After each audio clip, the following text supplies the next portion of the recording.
Hello. This week we're going to be back in Hebrews chapter 9 and we'll be focusing on verses 16 to 28. So if you have your Bible app, and you want to follow along, that is where we're going to be this week. For where there is a testament, there must also of necessity be the death of the testator. For a testament is in force after men are dead, since it has no power at all while the testator lives. Therefore, not even the first covenant was dedicated without blood. For when Moses had spoken every precept to all the people according to the law, he took the blood of calves and goats, with water, scarlet wool, and hyssop, and sprinkled both the book itself and all the people, saying, "This is the blood of the covenant which God has commanded you." Then likewise, he sprinkled with blood both the tabernacle and all the vessels of the ministry. And according to the law, almost all things are purified with blood. And without shedding of blood, there is no remission. The ancient tabernacle needed to be sanctified by the sprinkling of blood. Nothing was considered purified without the mark of shed blood. So here the writer sees a type of spiritual life. Apart from the shedding of Jesus Christ's blood, there is no forgiveness of sins. Going on with verse 23.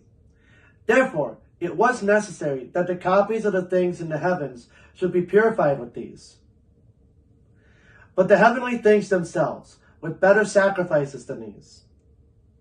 For Christ has not entered the holy places made with hands, which are copies of the true, but into heaven itself, now to appear in the presence of God for us.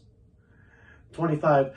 Not that he should offer himself often, as the high priest enters the most holy place every year with blood of another. He then would have had to suffer often since the foundation of the world. But now, once, at the end of the ages, he has appeared to put away sin by the sacrifice of himself. 27. And as it is appointed for men to die once, but after this the judgment, so Christ was offered once to bear the sins of many. To those who eagerly wait for him to appear a second time, apart from sin, for salvation.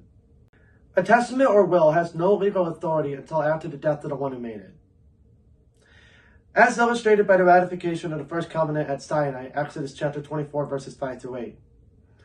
In the same way, the death of Christ was necessary for the establishment of the new covenant.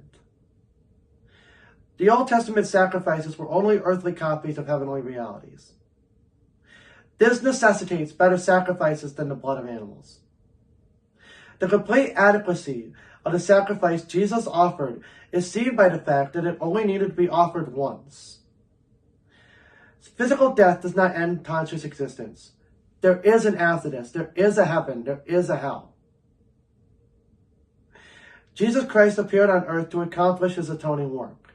Verse 26.